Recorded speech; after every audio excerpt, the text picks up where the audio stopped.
And I'm Barry Lowin. Welcome to News Channel 7 at 5. Beginning in the state news, voters will decide if Florida will join 30 other states in legalizing recreational marijuana. Amendment 3 on the November ballot would allow anyone 21 and older to use and possess weed. Our Capitol Bureau reporter Cody Butler is live in Tallahassee to break down the arguments for and against the amendment. A Hollywood honor for filmmaker Tim Burton. Florida detectives hunt for a killer clown and meet the new Matlock. Dania Backus has your eye on Entertainment Report. You still have time to get your vote in early. Most polling sites will be open throughout the weekend, like they said, and on Saturday and Sunday. We'll have a full list of what you need to know about early voting in your county on WJHG.com. And remember, if you got your ballot in the mail, you may need to drop it off at a polling place in person. You can call your county supervisor of elections office for guidance. Our News Channel 7 team is spread out across the Panhandle, covering the latest on the election results and getting a glimpse at the final moments for voters to cast their ballots. A little girl with an eye for design and a drive to improve her community took some plans made with crayons to City Hall officials who turned them into a reality. Jeremy Roth has today's Take a Look at This. Moving into some consumer news, it's well known a helmet can save a motorcycle rider's life in a crash. A new analysis looks at just how many lives could have been saved if more people wore helmets. Chris Van Cleve reports. Tourists continue to choose Panama City Beach as their destination of choice every fall, not just for the beautiful clear waters, but also for the family-friendly events that the city hosts during the season. News Channel 7's Isabella Benjumea spoke with Visit Panama City Beach officials and has more on how tourism has increased in the fall. Good afternoon. Thanks for joining us. I'm Barry Lowin. Welcome to News Channel 7 at 4. We'll kick off the show today with meteorologist Dan Nyman. He's going to tell us what we can hopefully expect with some cooler weather, maybe, Dan? Actually, it might be on the horizon. While our neighbors to the south are just beginning to assess the damage from Milton and the Panhandle, we're still rebuilding after Hurricane Michael 6 years ago. Officials say activating the Emergency Operations Center in preparation for Hurricane Helene brought back many memories. Officials say full recovery after a storm like Michael normally takes about 15 years, but they hope to be back better and stronger much sooner than that. Well, Hurricane Michael left behind a wide path of destruction all across the Panhandle. The powerful Category 5 storm brought heavy winds, rain, and historic flooding that residents will never forget. Absolutely. News Channel 7's Isabella Benjumea visited Mexico Beach today and spoke with some people who lived the horrors of Michael firsthand. Good evening, everyone. Thanks for joining us. I'm Barry Lowin. Welcome to News Channel 7 at 5. Starting tonight in state news, a Florida mother mourning the death of her 14-year-old son is seeking justice. Megan Garcia says her son's relationship with AI chatbots caused him to commit suicide, and now she's suing Google and Character AI, alleging they played a role in her son's death. Jarrell Baker has the details. Election Day is just 8 weeks away, and in one state, North Carolina, voters can cast their ballots as early as this week. Nominees are off the trail today, perhaps to prepare for their first debate next Tuesday, but Skylar Henry found both campaigns are still fighting for every vote. Britney Spears, Beyonce, and Pink were all together on a famous Pepsi commercial in 2004, inspired by the movie Gladiator. The new version of that commercial features Travis Kelce. Jamie Yuccas speaks with the NFL superstars on the commercial set about the new football season and his romance with a singer you may have heard of. Thanks for joining us. I'm Nisa Wilkins. And I'm Barry Lowin. Welcome to News Channel 7 at 5. Beginning in the state news, voters will decide if Florida will join 30 other states in legalizing recreational marijuana. Amendment 3 on the November ballot would allow anyone 21 and older to use and possess weed. Our Capitol Bureau reporter Cody Butler is live in Tallahassee to break down the arguments for and against the amendment. All right, thank you, Cody. 60% of voters must vote yes on Amendment 3 for it to pass. With less than 2 weeks to go before Election Day, the U.S. Postal Service is talking about its efforts to successfully deliver election mail through the November 5th presidential vote. The U.S. Postal Service says it has more than enough operational capacity to deliver the nation's ballots in the final weeks of the 2024 election. In a virtual event Wednesday, officials shared details on steps they're taking to ensure that election-related mail is delivered on time and securely. The Postal Service says in the 2020 general election and the 2022 midterms, more than 99% of mailed ballots were delivered to election officials within 7 days. With inflation hiking up prices, some people may be less willing to open their wallets to donate to charity. In an effort to combat the issue and reach more people, United Way Worldwide, which includes United Way of Northwest Florida, is rebranding. It's the same name and mission, but through this renewed strategy, United Way aims to spur greater engagement and action. The focus is on 4 impact areas: youth opportunity, healthy community, financial security, and community resiliency. This morning, rump roast, a large loggerhead turtle, made his way to freedom. Gulf World Marine Institute is one of 3 sea turtle rehabilitation and release groups in the Panhandle, covering the area from St. George Island to South Walton. The Institute says rump roast isn't the first turtle they've seen this year.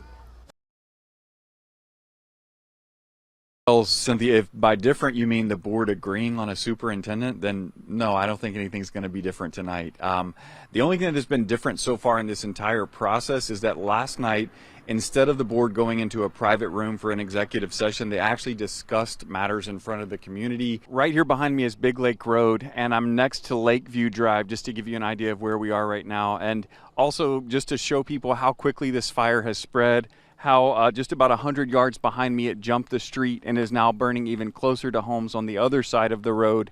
Right now, only one home has caught fire. No one has been injured as far as we know, but thousands and thousands of acres are burning. And right now, the fire department tells us that the only way this is going to stop is for eventually for it to reach the intercoastal highway and burn out. So back by popular demand, we're here live at the lakefront for their 11th year. They said they needed a little extra help today, so I'm suited up and ready to go with Jet and Spider right here. That's right, Cynthia. We got our dance shoes on right now, and we're all learning the Cajun dance right here at the Sulphur Library. This is a really cool, fun, free event, and we're learning step by step how to move. A regal display of kings, queens, and courts from all over the area. So if you're ready to continue your Mardi Gras festivities, come on out here to the Lake Charles Civic Center Coliseum and experience this beautiful, magical Royal Gala. This is the 10th year they've put on the show, and you might wonder what I'm standing by, and this is what's called a what now, Kyle? The aircraft is called a Long Easy. It's a little unconventional.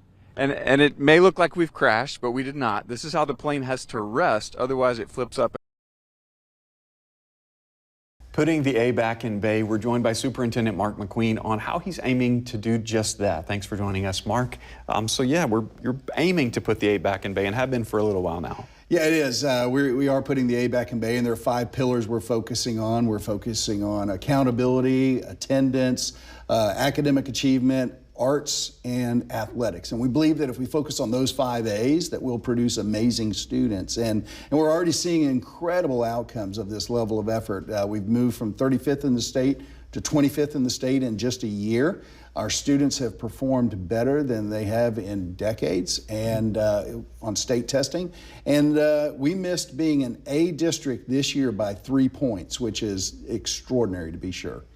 Well, and how can community and parents just be more involved in general to help with that success? Well, you've heard it takes a village, right? And it really does take this whole community to come alongside education to help students succeed. And that's parents and guardians and certainly business leaders and community members, everyone coming together. Certainly our parents are key to it. We want active parent involvement, and helping parents to get their children to school is the first step. You got to get them into school, and we know that if they're in school and they have regular attendance, they're almost twice as likely to have A and B grades coming out of that academic experience. And so it's very important. Yeah. By contrast, if you missed most of your days of school, you're not going to succeed well in school or even in life, because you're missing out on learning those disciplines of work ethic and stick-to-itiveness. I definitely was like that in college. I had to be present to learn. It helps a lot. And how, I know we've talked a little bit earlier in the week about chronic absenteeism that you guys are seeing, which you just kind of addressed, but what do you think maybe people don't really understand how important it is to be present? Yeah, it's education is designed to build on itself every single day, a little bit more on what you did before. And so if you liken it to building a house, if you have poor footers, the house is not going to stand well. Right. If we don't get good, solid education at that pre-K, kindergarten, first grade, second grade, third grade, it's going to be very difficult as the child progresses through their high school experience. And so, a lot of parents think that, well, it's not a big deal. They're only a kindergarten. They're only going to miss a day of school, right. Or they may come in tardy. They get the student there late or they check them out early. That's critical learning time, and all of those minutes add up to setting that foundation for great academic success. And you mentioned that you guys have jumped up, or you almost made that A district, but what are maybe one or two other success stories you've seen in the last year? Well, I think what we've seen is a wholesale focus on what right looks like, and we're doing this with a lot of teacher professional development and education. Our teachers went and did extraordinary things this past summer to prepare for this year. Certainly we're seeing our students responding from everywhere I've been to every school I've attended, which is just about virtually every school in Bay County, that they've said that this is the best first start of a school year that they've all experienced. Everybody's excited about being there. Now we do have attendance issues, and we're trying to truncate that and bring that back into a manageable level of attendance. And if your child is sick, I'm not saying bring your child to school sick. Of course. But we have a lot of kids that are just staying home. Right. And not getting out of bed. And I'm asking parents to get their kids out of bed, get them to school. I guarantee if they get there to school, we'll get them breakfast, we'll get them lunch, we'll get them backpacks, we'll get them all the materials they need to succeed. I just need them to get in school. Just get to school. That's right. it. All right, well, Mark McQueen here helping us get the A back in Bay. Thanks for joining us, and we wish you well in the next year. Thanks so much. Absolutely. Appreciate it.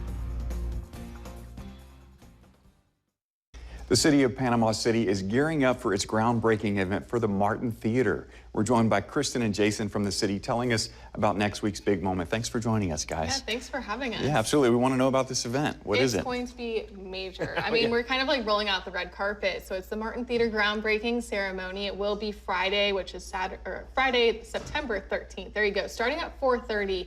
And it's going to be a large community gathering. We have, of course, we're inviting the community. A lot of the downtown businesses are getting involved as well, just in celebration of the history of the theater and what's to come. Okay. And what is a little bit of the history of the theater?